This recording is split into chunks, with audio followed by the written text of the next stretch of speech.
And we're going to begin with the practical part of the course for data mining.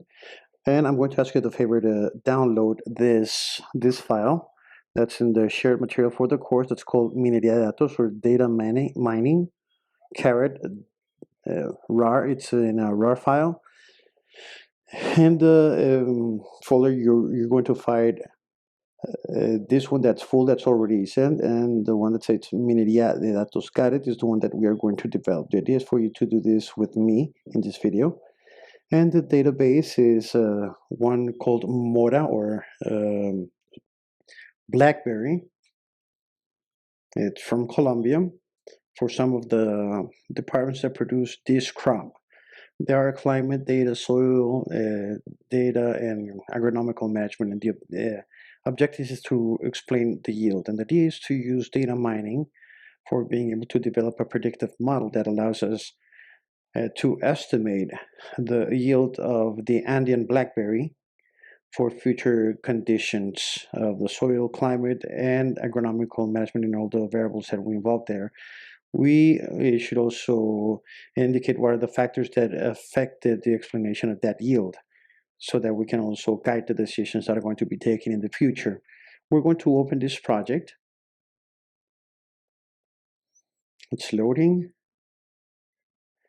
And I'm going to go to the File tab and open the script that I'm going to fill. Remember that it's the one that does not have a full in it. You can also put the name if you want. It's important to guarantee that the libraries are already updated. Caret is the package that we're going to use by default for data processing. So it's important for you to have it there already loaded. Otherwise, you have to install it. A random forest is one of the models that we are going to use here as a test, and we are going to explore it more deeply in another video. And net is the package that allows me to do the neural training. It's another package that we should load. So as always, we're going to begin by reading the database. So I'm going to write datos, data, and read .csv, open brackets, quotation marks, then write the name, Morandina, Colombia. This is nothing new for you. A header, it's optional because usually it's enabled. So I'm going to tell that the first column would be the identifiers. And I'm also going to do the strings as factors, so that the variables or the categories are read as factors. So this is our Sun just allows us to do a good reading. So I'm going to do a fast summary to explore the data. We should do this as always. Here you have the yield. If you want to explore more deeply on what each one of these variables mean, you also have the data dictionary. There are variables that are qualitative. So as we saw in the presentation, probably we're going to have to process this information. Very well. Now we are going to begin. The first thing that we do is pre-process this data matrix as it's being read. So it's already advanced here, because there are some names of producers and things that, well, that we've already done. We've already processed part of this. So the first thing that we're going to do is to process the variables that are categories. Since I'm using a neural network, I should take into account that I have to transform these variables in binary variables.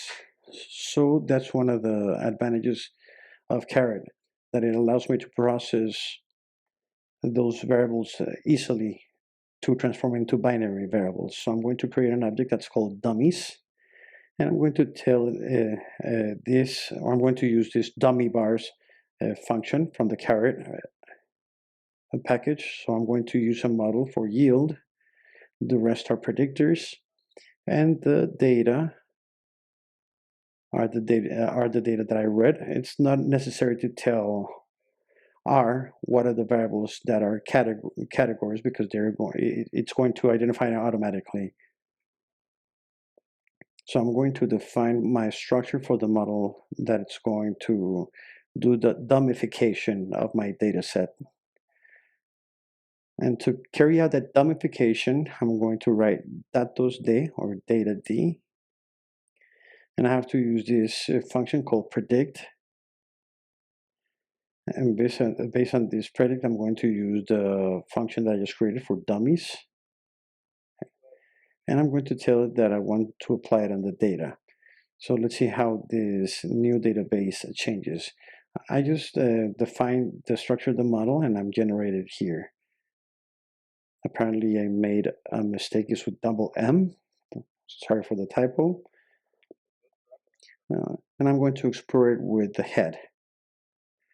And let's see.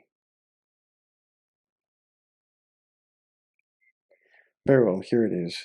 This is the information, and I can see that all those variables that were as qualitative before have been transformed into binary variables. So it's created new variables that initially were not taken into account, because for each one of the categories, it creates a new variable. So we can see them here. And now we can advance with our analysis. So we have the first step ready for dummy variables, and we can see that here it removed this variable for yield. So we're going to miss it afterwards. So what I'm going to do is that I'm going to update this object that we had before as data, and I'm going to tell that this is a data frame, and I'm going to write here datos d. That new matrix that has been transformed, I'm going to tell it to add yield that I had before. Will be equal to data equal to yield. So that's how I recover my yield, and I update the data that I can continue processing. Now I'm going to make sure that it is there. Yeah, there it is. There's the yield, and these are the variables that are binary. So that's the first step for pre-processing. Now I'm going to do a selection of attributes. That's very simple. That will be the next step. Remember that we want to remove variables that are not informational. So to do that, there are several functions that I usually use. The first one is to remove all variables that have a zero variance, that has no variability or not too much variability between them. So I'm going to use this, that's called near zero var, and I'm going to tell it to work on the matrix of the data. So this is going to tell me the positions of the variables, and it tells me that's variable 6 and 8. So let's see if we can find it. 1, 2, 3, 4, 5, 6. So this is a location that probably has low frequency, or there's not too much variability. And this would be the location. So my decision on the meantime is to remove both variables. They're not going to help me with new information for the model. So I'm going to tell it that I want to remove those positions. There you go. Another one of the filters that we can do in this step is to try and remove variables that are highly correlated between each other. The correlations between variables, input variables, it can be problematic when we are doing our training for the models, especially for methods like the neural networks. So sometimes it's important to do that filtering process. If we have two correlated variables, we should keep just one. So Carrot, the package, also allows us to do that process. So what we're going to do now is to use, let's do this. First, we have to generate the correlation matrix for the data. Now we have all our variables and they're numerical. So we don't have to do any separation as we did before. We just have to separate the numericals. I'll calculate the coefficient of the Pearson coefficient of the matrix, and that will be the correlation, and I can see the variables with 0.5. There's another one with 0.7, 0.97. So probably it's going to be worth a while to do this step that I'm doing right now in this point.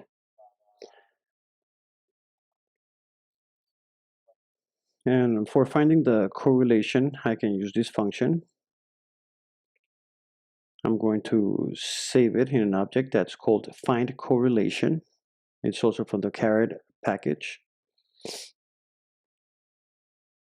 And I'm going to tell R that I want to do it on the correlation matrix that I generated before.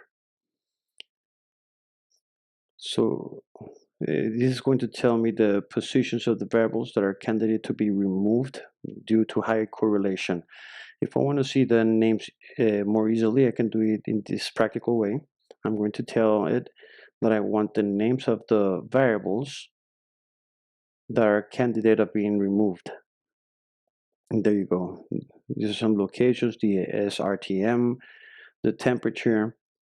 Then I could assess what are the ones that are exactly associated. If there are two variables that are correlated, then what caret does is to assess each one of those variables independently based on the average of correlation that that variable has with respect to the other input variables. So the variables that have a higher correlation in average with other variables of that same data set are going to be the ones that should be removed when we are defining between two variables. So that's the criterion that's being used.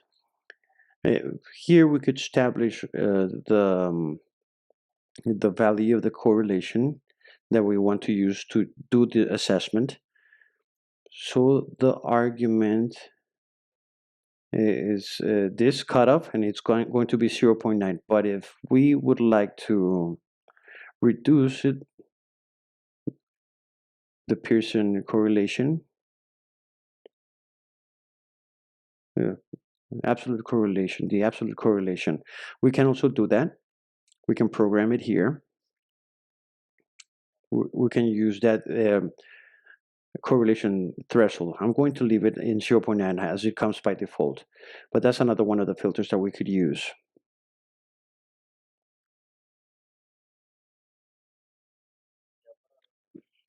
And in order to remove those variables from the database, we can do it in the same way that we did